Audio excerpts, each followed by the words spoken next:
Et bonjour à tous, c'est le mois du présent. Je me permets de faire ce petit message avant la vidéo pour m'excuser auprès d'Oisitum. Voilà, cette vidéo devait sortir il y a beaucoup. Il y a eu quelques petits aléas, problèmes dans la vie qu'on connaît tous les uns les autres. Et donc, j'en profite pour présenter mes excuses à Oisitum parce que il est tellement gentil, et tellement gentil et tellement cool, il ne se plaindra pas. Alors qu'il est totalement en droit.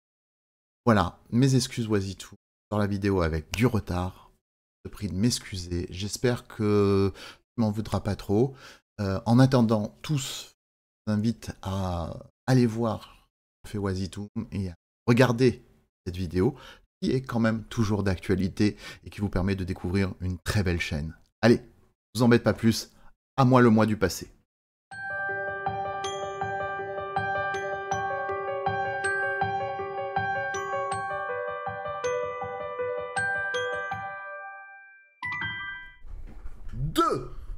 Épisode 2. En effet, aujourd'hui, je kidnappe une autre personne, je pirate sa chaîne, je prends le contrôle pour qu'on en apprenne plein de choses sur cette chaîne. Alors, petit rappel à tout le monde, aujourd'hui, on va vous présenter une chaîne d'AP, de tutos aussi, de commu, de projets communautaires, qui ne manquent pas d'intérêt. Comme d'habitude, je suis totalement partial. Je vous présente des chaînes que j'aime. Donc je ne vous présenterai pas des chaînes que je n'aime pas. Si vous attendez du clash, du sang et tout ça, bah zappez. Ça vous plaira pas. Parce que je vous présente quelqu'un que j'aime beaucoup, une personne que j'ai appris à apprécier dernièrement dans une table ronde, parce qu'avant je ne le connaissais qu'à travers mon écran. Et j'aimais beaucoup ce qu'il faisait. Donc aujourd'hui, j'ai le plaisir d'accueillir Oisitum. Merci beaucoup d'avoir répondu à mon invitation, Oisitum. Non, pardon, à mon kidnapping. Ouais, ton kidnapping. Bah, merci de m'avoir kidnappé, c'est un honneur. C'est un honneur partagé, un honneur pour moi, car, écoute, comme je l'ai dit, je suis très partial, je profite en fait de cette émission pour avoir un échange avec des personnes que j'apprécie, qui font du contenu que j'apprécie. Et j'aimerais le présenter à tout le monde. Mais tout d'abord, nous allons te laisser te présenter et présenter un petit peu ta chaîne, globalement. D'accord. Alors, du coup, bonjour, moi c'est Oisitum, un expatrié alsacien qui a déménagé dans le sud et qui est complètement obsessionnel du jeu de rôle, évidemment. Ma chaîne consiste très majoritairement en des actual plays, divers et variés. J'essaie de mettre beaucoup l'accent sur le fait de découvrir des jeux qui sont un peu moins mainstream, un petit peu moins connus, et à plus forte raison un peu moins connus en France. Je mets beaucoup l'accent là-dessus. Et voilà, je stream de façon hebdomadaire. Les VOD sont en général sur YouTube ou sur Spotify. Et de temps en temps, effectivement, des petits tutos lorsqu'il y a des sujets qui, pour moi, sont importants ou pertinents ou qui sont liés à des projets qui vont arriver plus tard sur la chaîne. Enfin, voilà. J'aime bien essayer de partager justement ce côté jeu de rôle au plus grand nombre. Et les tutos, pour moi, c'est aussi une bonne méthode de montrer que le JDR, c'est pas si inaccessible que ça en a l'air. Ah oui, ça c'est vrai. C'est souvent ce qui rebute les gens, l'accessibilité. Et donc c'est bien de franchir le pas, de casser le mur. Et par la vision des AP, des fois, justement, ça aide à franchir ce mur. Écoute, je te propose de faire un petit tour de ta chaîne, de voir un petit peu ce que l'on peut voir sur ta chaîne. Alors, moi, ce que j'ai bien aimé... Alors déjà, on est en concurrence, faut le dire. On est en grosse concurrence. Et pas qu'un peu. Et pas qu'un peu. On est en énorme concurrence. Sortez la guerre des tranchées, sortez les armes. Il a aussi une ville en jaune qui est en cours, ou tu l'as fini? Elle est en cours. On continue un lundi sur deux. Tout à fait. Et donc nous avons l'excellente ville en jaune. Comme je dis, je suis pas raciste sur les villans jaunes des autres ou les villans jaunes de Time to Roll. Donc l'excellente vilain jaune de Oisitum. Ce qui est très sympa d'ailleurs, justement, ce que j'aime beaucoup dans les AP, c'est, tu vas me dire ce que tu en penses, mais j'aime bien des fois voir comment réagit une table par rapport à l'autre. C'est C'est absolument fascinant. Et d'ailleurs, je vais rebondir là-dessus parce que c'est pas notre seul sujet de concurrence, étant donné que tu es passé par Farce Macabre, j'ai fait Farce Macabre, tu es passé par Les Encagés, j'ai fait Les Encagés, tu as commencé La Lisière, j'avais envie de commencer ça. alors, Donc, la lisière, c'est notre grand Manitou, mmh alors le big chief de la Sainte Triade. J'ai nommé Kylian, mh. qui maîtrise là-dessus, et franchement, ça a été une très bonne expérience, la Mmh. lisière. Mais du coup, pour rebondir sur ce que tu disais par rapport aux différentes tables, à plus forte raison sur des campagnes un petit peu bac à sable, on va dire, comme justement à Villenjaude avec le fait d'examiner tous les lieux des incidents et Hmm. de tirer leurs conclusions dans l'ordre qu'ils veulent, ou typiquement Farce Macabre où justement tu te balades un petit peu partout et en fonction des choix que tu fais, l'histoire est radicalement différente. Ah, complètement. Heu, Tu peux le... Villenjaude et Farce Macabre, j'ai eu l'occasion de le faire faire sur 2 groupes, à chaque fois. Et l'expérience était tellement radicalement différente que même moi, je redécouvrais l'histoire. C'était fantastique. Surtout Farce Macabre. Surtout Farce Macabre, ouais. Mmh. Farce Macabre, en fait, bah, n'ayons pas peur des mots, c'est impossible de faire Farce Macabre intégralement avec un groupe. Enfin, je pense. Exactement. C'est pas possible. Et c'est pas le but. Et foncièrement, c'est pas le but, au contraire. C'est justement d'avoir ce côté très, très, variable, en fait, de partie en partie. C'est ça, ça. Et donc, bah là, vous avez un aspect chez nous, vous avez un aspect chez Wazitoum, donc n'hésitez pas. Il y a quand même quelque chose qui est très intéressant chez Wazitoum, et c'est assez rare. C'est pas unique, mais c'est assez rare. C'est de dire que c'est une chaîne bilingue. C'est-à-dire que vous avez des AP en français, mais vous avez aussi des AP en anglais, en VO. Et d'ailleurs, la petite anecdote, c'est comme ça en fait que j'ai connu ta chaîne. Moi, j'ai Ah connu oui, par la version originale en premier. d'accord. Bah, tout simplement parce que tu as en VO une campagne que je voulais écouter absolument parce que Mmh mh. je pensais pas pouvoir la jouer un jour. D'ailleurs, Mmh. c'est pas prévu. C'est le serpent à deux têtes. Et oui, le Cthulhu Pulp, tout à fait. Et pour ce qui est du contenu anglophone, en fait, ça vient d'un symptôme très, comment dire? Assez simple, c'est qu'il y a quelques années, alors il faut savoir que moi je suis, un grand fan de Critical Role, en tant Mm, tout à qu'émission. fait. Et du coup, je me rapprochais, je regardais un peu les différentes communautés qu'il y avait autour de ça. Il y en a une notamment qui m'avait beaucoup plu, qui s'appelle Critter Gifting, où le principe c'est que c'est juste des échanges de cadeaux entre critters, donc entre membres de la communauté de Critical Role. J'ai trouvé le projet super. Et étant développeur, je me suis proposé de leur faire un site internet pro bono, pour aller dans ce sens-là, parce qu'ils géraient tout avec des Google Docs, des fichiers Excel, et cetera. C'est catastrophique. Donc j'avais envie de un peu plaisir d'offrir et de participer à ce genre de projet, et je me suis rapproché du coup des créateurs de Critter Gifting qui sont des Néo-Zélandais. Mm, De fil en aiguille, il s'avère qu'eux, ils ont commencé un projet, de jeu de rôle sur leur serveur, chez eux. Et je me suis dit: «Ça a l'air très bien, j'y vais», et du coup, j'ai fait beaucoup, beaucoup de jeux de rôle anglais avec eux, avec des gens autant en Nouvelle-Zélande qu'aux États-Unis, qu'en Angleterre, et cetera. Et tous les gens que tu as pu voir sur ma chaîne sur les contenus mm. anglophones viennent justement de ce serveur-là initialement. C'est des gens avec qui je suis devenu vraiment très proche et que, bah, je continue à intégrer dans autant de parties anglophones que je peux, quoi. Mais ce qui est le plus intéressant, c'est que, alors, attention, il faut comprendre un petit peu l'anglais, même si il y a une annonce YouTube là, qui va pas tarder à arriver sur le doublage instantané. Je sais pas si tu en as Mmh. entendu parler.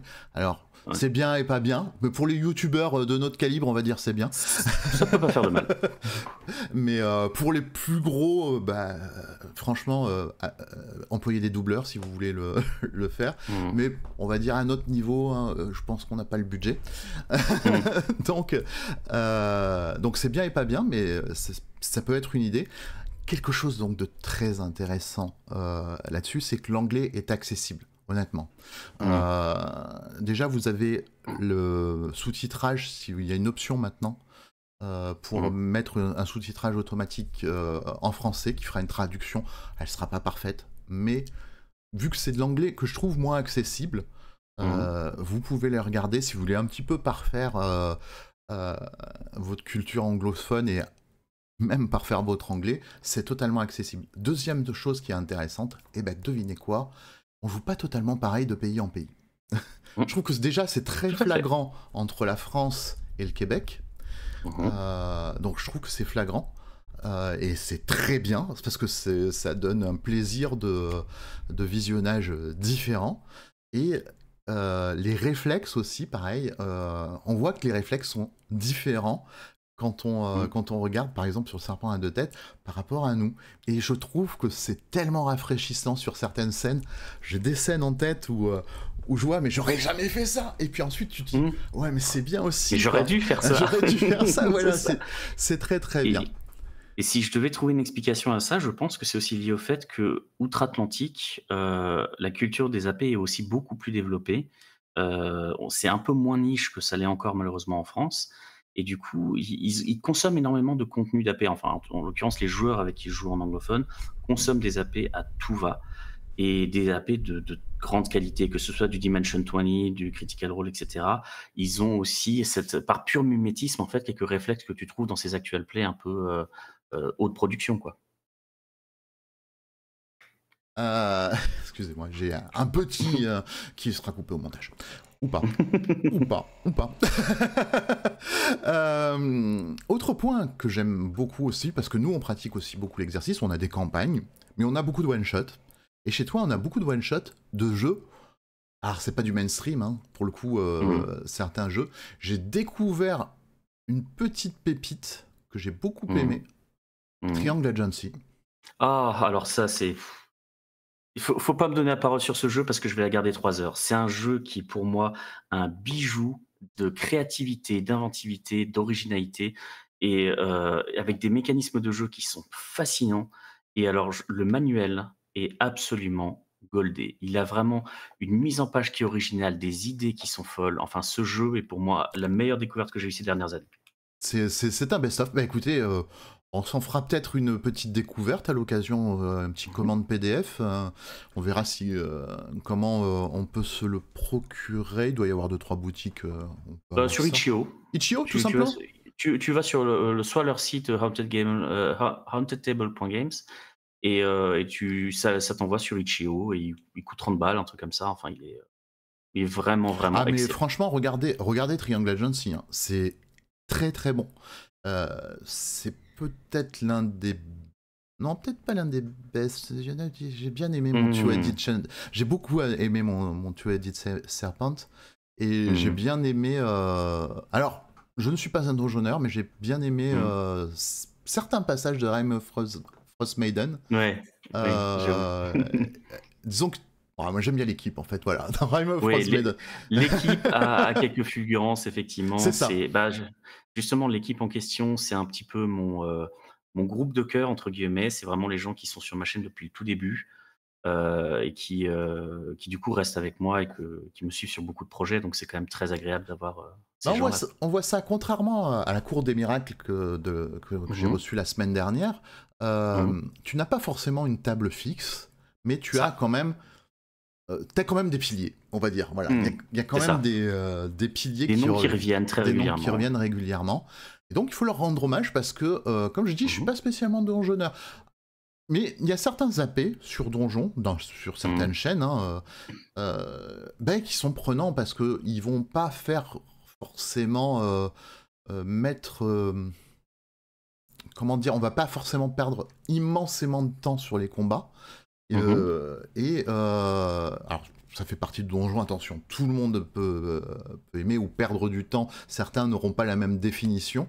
Mais sur les Bien sûr, AP, je trouve que c'est pas forcément ce qui. Quand ça devient tout à trop fait. long sur le combat, c'est vrai que c'est pas forcément ce qu'il y a de plus top. Mmh. Mais j'aime bien ton Rime of Frost Maiden qui est très sympathique là-dessus. On a mon petit bébé, on a un petit bébé en commun, donc c'est Outgun. Outgun, Mmh. si vous connaissez pas ce jeu, mangez-en. Un très Ah oui. très bon AP de Wazitoum sur Outgun. Euh, Alias lunettes de soleil, je vous laisse visionner sur la chaîne de... C'est ça. cette grande pub sur les lunettes de soleil. Ouais. Complètement, complètement. Mais ce jeu-là, en fait, c'est vrai qu'à l'époque, je l'avais backé quand il s'est sorti sur Kickstarter parce que le concept me paraissait vraiment sympa et j'y ai pas touché pendant un long moment parce que je savais pas trop avec qui jouer ou dans quelles conditions y jouer. Je voulais trouver un groupe, en fait, avec qui ça se marierait bien, ce genre d'ambiance, tu vois? Mm. Et au fur et à mesure, en fait, plus j'ai continué à lire le bouquin, plus je me suis dit: «Mais en fait, faut le faire jouer à tout le monde ce jeu, il est génial». Oui, Il parce est, que on a besoin en fait par moment enfin à plus forte raison moi qui suis très orienté sur des contenus qui ont un fort impact émotionnel ou narratif, des trucs un peu horrifiques ou des trucs un peu émotionnels comme ça. Avoir un jeu où tu peux poser le cerveau de côté et Exactement. faire et te laisser aller à laisser tes bas instincts de Fast and Furious sortir, ça fait du bien, ça fait un bien fou. Ah oui, parce que tu as Fast and Furious comme inspiration, tu as John Wick comme inspiration, et Mm. voilà. Die Mais Hard, Die tous Hard ces et tout petits ça. classiques, c'est génial. Et donc oui, donc Die Hard, tu peux le décliner dans tous les univers différents. Mhm. C'est-à-dire qu'il y a beaucoup, tu peux même faire de l'heroic fantasy, je crois, si mes souvenirs sont bons avec. Tu peux faire Ah, du Star Wars, tu peux. C'est un générique, bon, qui a été fait pour faire du moderne, mais tu peux faire aussi mhm. d'autres choses. Voilà. Bah, si tu regardes d'ailleurs dans les livrets qui ont été qui sont sortis de Hot Gun, il y a notamment le livret Action Flix, en fait, donc film d'action, qui est hyper intéressant parce qu'il donne des déclinaisons, on va dire presque des parodies en fait de films d'action ou de films comme ça à haute action et donne des règles spécifiques par rapport à cette C'est thématique. ça. On y retrouve une parodie de Ghostbusters, on y retrouve une parodie de Tigre et Dragon, on y Stranger Things. retrouve Stranger Things qu'ils ont appelé Weirder Things, que Weirder j'ai trouvé ça Things. très drôle. Ils ont pris Everything Everywhere All at Once pour jouer sur le côté multivers. Enfin, ils ont fait plein de parodies de films en y mettant des règles spécifiques pour ce type de film-là. Et je trouve ça admirable, en fait. Il y a vraiment une recherche sur le fait de se sentir vraiment dans un film ou dans une série, quoi. Ah, mais c'est vraiment très très bien fait là-dessus. Mm. Je vais passer à des petites. Ah oui, alors. Non, j'oubliais une autre chose qui est très Mhm. intéressante, qui peut intéresser notre commu. Mhm. C'est que justement, tu as un projet, je sais pas si vous avez commencé, mais il y a les masques d'étain, C'est ça. qui est un projet de jeu de rôle communautaire. Je sais pas si ça a commencé pour le moment ou pas. Alors, on a commencé l'intégration. On est actuellement 12 membres qui ont été intégrés pour l'instant, avec 2 qui sont en attente comment dire, de trouver un créneau pour faire la session 0. Et la première mission va avoir lieu mi-octobre, en l'occurrence. Et pour résumer un tout petit peu à tes spectateurs le concept, c'est que ça va être des missions indépendantes, mais avec un fil conducteur au niveau de l'histoire, sur le système de jeu Blades in the Dark, donc des cambriolages qui fonctionnent un petit peu avec un système de flashback, et où la particularité, c'est que les équipes vont changer d'une mission à l'autre parce que les personnes qui vont participer aux missions sont les membres du Discord. Et du coup, vous avez la possibilité de vous inscrire à une mission et de participer à ce truc-là, ce qui va faire augmenter votre personnage et la guilde de manière générale, et ainsi de suite. Donc c'est vraiment un projet qui est prévu pour que les tables changent beaucoup, que vous jouiez avec des personnes à qui vous n'avez pas l'habitude, et notamment que vous ayez même aussi la possibilité, vous, de dire, ah ben voilà, je peux participer à un actual play sans avoir forcément de l'expérience derrière. Il y a bien sûr quelques petits prérequis simples comme le respect, la webcam, le micro, des trucs classiques, Oui. mais ça laisse quand même la place aux débutants de découvrir un peu un jeu et de voir ce que ça donne aussi de faire un jeu en live avec des gens que tu connais pas trop. Alors c'est live, c'est retransmis. Ah oui, ce sera live, retransmis, et j'irai même plus loin. Le public pourra avoir un impact sur le déroulement de la partie en déclenchant avec des points de chaîne des événements aléatoires qui pourront compliquer ou simplifier la vie des gredins. C'est vrai que ça me fait penser qu'on n'a pas précisé une chose sur Oisitum, la chaîne, si j'ose dire. Mhm. C'est que c'est une chaîne Twitch qui rediffuse sur YouTube. Donc, Presque exclusivement, à l'exception de là, une campagne qui est en cours d'enregistrement, qui sera par contre, elle, YouTube uniquement. Et qui aura un format un petit peu plus, d'accord. on va dire, digeste. Ce sera plus des épisodes d'1 heure que de 2 heures, et qui sera orienté un tout petit peu plus cinématique que des actual Ah, plays. Et pour faire un petit spoiler déjà, il s'agira d'une campagne de Tales from the Loop. Tales from the Loop. Très très bon jeu. Nous allons voir ce qui va arriver à ces enfants dans cet univers. Mhm. Pas forcément si rose que cela. Tout à fait. Donc maintenant, on va rentrer dans le cœur du sujet. On va poser des questions un peu plus personnelles. Fait. Qu'est-ce qui t'a... Pourquoi tu as créé ta chaîne? Pourquoi, quelle était ton envie? Quel était ton but quand tu as créé ta chaîne? Alors, on va dire que c'était un concours de circonstances. Parce que Ah, j'avais un groupe de Donjons et Dragons en présentiel, avec qui voilà, quelqu'un que j'avais découvert un petit peu par hasard, et voilà, donc on avait créé un groupe de Donjons et Dragons. Et parmi eux se trouve un gars qui faisait justement Twitch, qui avait une chaîne Twitch qui marchait plutôt bien. et qui se disait: «Bah, écoute, là, moi, j'aime beaucoup ce qu'on est en train de faire en termes de jeu de rôle. J'aimerais bien faire découvrir ça un peu à ma commu. Est-ce que ça te tenterait de faire ça sur internet?» Je me suis dit: «Ben, oui, en fait, j'y avais jamais vraiment pensé, mais en fin de compte, à y réfléchir, c'était pas si infaisable que ça». Donc j'ai dit go. Donc on a organisé ça avec, ce streamer, Xaba, pour ne pas le nommer, Mmh.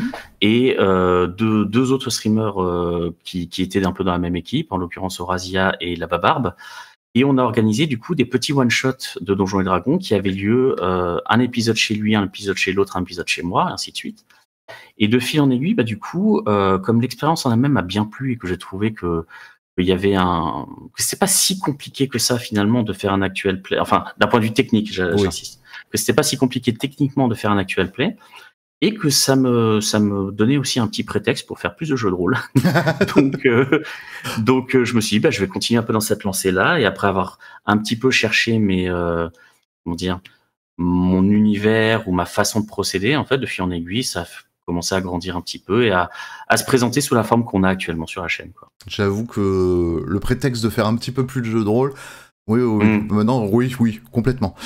C'est complètement une mauvaise excuse, hein, mais je l'assume totalement. Complètement une bonne excuse de notre point de vue, d'autres points de vue peut-être mauvaises, je sais pas. On va faire un sondage là-dessus.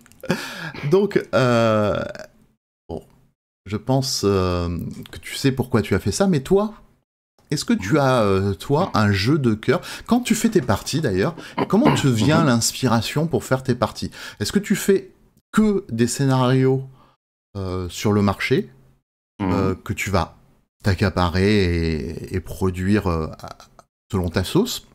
Est-ce que tu fais strictement un scénario sur le marché sans trop t'éloigner de ce qui est écrit? Ou des fois, est-ce que tu aimes créer tes propres scénarios et les faire toi-même? Comment tu abordes la chose? Quelles sont tes préférences? Alors, ma façon de procéder en général, c'est que ça va dépendre du jeu. C'est-à-dire que sur des jeux qui sont très, on va dire, blockbuster, type l'Appel de Cthulhu, Donjons et Dragons, ou des choses comme ça, il y a des scénarios qui existent qui sont tellement bien écrits et autrement mieux écrits que j'aurais pu le faire, que, au contraire, moi j'ai envie de faire découvrir un peu ces scénarios-là. Et même si je prends très clairement des libertés dedans, en termes d'interprétation ou de peut-être dérouler de certains événements, etc., l'histoire en elle-même me paraît tellement passionnante que j'ai envie de la faire découvrir. Donc là, pour les jeux plutôt blockbusters, je suis plutôt sur des scénarios qui sont sur le marché. Pour des jeux, par contre, un peu inconnus ou indépendants, ou des jeux à concept ou des choses comme ça, là, en revanche, c'est pas tant le scénario que j'ai envie de mettre en avant, mais le jeu à proprement parler et ce que le jeu peut apporter. Et du coup, je fais des scénarios moi-même, qui sont probablement beaucoup moins élaborés que, effectivement, les masques de Nyarlathotep ou un truc comme ça, mais qui permettent de mettre en avant les points forts du jeu. Donc typiquement Outgunned, le scénario du two-shot qu'on a fait avec du Grail des Jeux et Odyssée, le scénario valait rien en soi, mais il mettait en avant le côté action, le côté décérébré, le côté explosion, le côté fusillade, etc. Sur Triangle Agency, le côté très sorti de la réalité, ambiance différente, gameplay complètement improbable par rapport à ce que tu fais sur d'autres jeux. Enfin voilà, j'essaie vraiment de mettre en avant un jeu ou un concept, et à ce moment-là, je fais plutôt mes propres scénarios. D'accord. Un petit mélange, donc, du coup, entre Moi, je donnerais juste un petit conseil au passage. Quand vous maîtrisez un produit du marché, très souvent, on veut rien toucher. Moi, je vous dis, utilisez le produit du marché, comme tu le dis, voilà, voyez la proposition, voyez ce que ça apporte, mais n'ayez pas peur si vous tournez un moment à droite alors qu'il fallait aller à gauche ou ça, accaparez-vous, accaparez-vous en fait tout ce que vous pouvez. Vous serez plus à l'aise pour maîtriser. Après, et à plus forte raison que ça va aussi permettre de partir dans des situations qui sont peut-être narrativement plus pertinentes vis-à-vis du groupe, en fait. Parce que c'est bien beau d'avoir un scénario qui est carré, qui est rodé, qui a plein de choses bien envisagées, mais aucun plan ne survit au début du jeu avec les joueurs, en fait. Oui, c'est clair. C'est-à-dire qu'ils vont forcément faire quelque chose d'un peu inattendu, Et ça, c'est le genre de choses que j'ai envie d'essayer de récompenser, vraiment. Quand il y a quelqu'un qui sort un peu des sentiers battus et qui fait quelque chose d'un peu fou et qui n'est pas prévu dans le jeu, c'est là que vraiment je m'éclate, parce que autant j'ai pas forcément une fibre créative très développée, autant je suis beaucoup plus à l'aise sur le côté improvisation et choix-conséquences, tu vois. Et donc du coup, je pense qu'effectivement, c'est exactement ce qu'ils disent dans le début du manuel de Outgunned. Ils précisent en toutes lettres, c'est un guide, ce ne sont pas des règles. Oui, exactement. Et c'est exactement comme ça, je pense qu'il faut voir les scénarios qu'il y a sur le marché. C'est suivez-les, ça vous donne une excellente base, mais par contre, faites-en votre œuvre. C'est comme pour un chef d'orchestre, j'utilise souvent cet exemple-là parce que j'ai été chef d'orchestre. L'œuvre en elle-même de tel ou tel compositeur est la même, mais c'est selon le chef et l'interprétation et l'orchestre que l'œuvre va être radicalement transformée. Le JDR, c'est pareil. Tu en fais autant de versions que tu veux en fonction du MJ et des joueurs. C'est marrant cette analogie avec le chef d'orchestre, mais c'est vrai, c'est pas mal. Et surtout quand le joueur va faire quelque chose qui crée du jeu. Et là, en effet, c'est là où c'est parfait. C'est là où c'est parfait en fait. Exactement. Ouais. C'est là où c'est parfait. Eh bien, écoute, je pense qu'il est venu le temps de te poser la question qui tue. Je connais pas ta chaîne. Voilà, j'arrive sur YouTube. Je connais rien. J'y connais strictement rien. Tiens, je tombe sur Wazitoom. J'aime bien le jeu de rôle. Je suis un joueur de jeu de rôle. J'aime autant la science-fiction que l'heroic fantasy. Je vais pas te faire simplifier la tâche. Tout sujet confondu. Okay. Tout sujet. Par quoi je commence commence chez Wazitoom? Je dirais que j'ai 2 pistes potentielles. J'ai restreint à 2 pistes, c'est déjà pas mal. Primo, la ville en jaune, parce que je suis extrêmement fier de cette campagne. Déjà parce que le groupe est génial, l'aventure en elle-même qui a écrit les 12 singes est absolument fabuleuse, et j'ai essayé de faire un gros effort en termes de mise en scène ou d'implication du public en fait au niveau de, tu sais, les aides de jeu, les lettres, les trucs comme ça. Donc en termes d'immersion, je pense que c'est un des plus adéquats. En tout cas, pour une expérience d'AP sur plusieurs épisodes, je veux dire. Mais l'autre piste, et là ça va paraître très bizarre, c'est un one-shot. Le one-shot de Stealing Stories for the Devil. Bah écoute, je l'ai pas vu lui. Alors c'est un jeu en fait qui est très particulier, qui a été créé par Monty Cook. Donc, où le principe c'est que vous êtes des envoyés du futur qui êtes là pour récupérer des objets qui posent problème à la temporalité. Et pour ça, vous allez mentir à la réalité. C'est-à-dire qu'il y a 3 rôles. Il y a ceux qui peuvent mentir aux objets. Donc, c'est-à-dire, tu vas pouvoir dire que ce cadenas, il est un peu rouillé et donc il sera facile à casser. Il y en a un autre qui va mentir aux gens et qui va au comportement des gens et qui va dire, par exemple, cette personne-là va te tenir l'ascenseur quand tu arrives et que tu vas pouvoir t'y entrer. Et la dernière personne ment au passé et va pouvoir dire que, par exemple, le réveil du garde n'a pas sonné ce matin, il va être en retard. Il nous laissait une opportunité là-dessus. Et donc ce jeu-là, il a plusieurs particularités. Il y a donc déjà ce côté manipulation de la réalité qui est assez drôle, mais il y a aussi le fait que toute la construction de l'histoire, c'est les joueurs qui la font. C'est-à-dire que moi, je sers un petit peu de guide, mais tout ce qui a un rapport avec l'histoire, c'est eux qui vont la construire. Donc si par exemple je dis qu'ils ont un objet récupéré chez un directeur de banque, qu'est-ce que vous pouvez me dire par rapport à la banque? Est-ce qu'elle est en centre-ville ou dans un petit village? Est-ce qu'il y a beaucoup de trafic? Est-ce qu'il y a des caméras de surveillance? Ils construisent la mission telle qu'ils pensent qu'ils vont la remplir. Puis acte 2, ils vont dans la mission et les choses se passent pas comme prévu. et je pense que c'est une bonne porte d'entrée à la chaîne pour plusieurs raisons. C'est que déjà, c'est un jeu qui est pas connu et ça rentre dans la mouvance de ce que j'essaie de faire passer, qui est que il y a autre chose que Donjons et Dragons dans le monde du jeu de rôle. Ça, c'est un point qui pour moi est crucial. Il y a le fait que ça met beaucoup en avant la créativité des joueurs et leur imagination, ce qui pour moi est aussi un élément qui est très très intéressant. Et accessoirement, on s'est amusé comme des petits fous. Voilà. Donc je pense que ça résume assez bien l'ambiance que j'ai envie de traduire en fait par ma chaîne, surtout sur les one-shots, c'est le côté on est là pour se faire plaisir et on est là pour faire des choses un peu originales. C'est une sorte de narration partagée, mais voilà, en fait c'est toi qui vas peut-être réagir au contexte dressé par les joueurs en acte 1 et tu vas réagir en acte 2 par rapport à ce qu'ils ont construit. C'est exactement le but, et à plus forte raison que du fait que je ne sais rien à l'avance de ce qui va se passer, c'est un exercice d'improvisation génial parce que je ne sais rien à l'avance, je ne peux pas faire de prépa. Donc c'est vraiment en fonction du scénario que vont pondre les joueurs que du coup on va avoir une expérience qui sera toujours sur mesure par rapport aux joueurs. Alors, maintenant pour conclure, on va poser des petites questions sur toi. Wazitoum, si tu dois me citer un jeu de rôle, lequel? Ah bah obligatoirement Cthulhu, j'ai pas le choix. Cthulhu. C'est mon jeu de cœur, c'est le premier jeu que j'ai masterisé. Un roman? Le Guide du voyageur intergalactique. Très bon. J'ai même sur un de mes tatouages 42 pour cette raison 42. Un roman, une bande dessinée? Une bande dessinée, très bonne question celui-là. Je dirais Valérian. Valérian, d'accord. Donc voyageur intergalactique aussi un peu dans le style.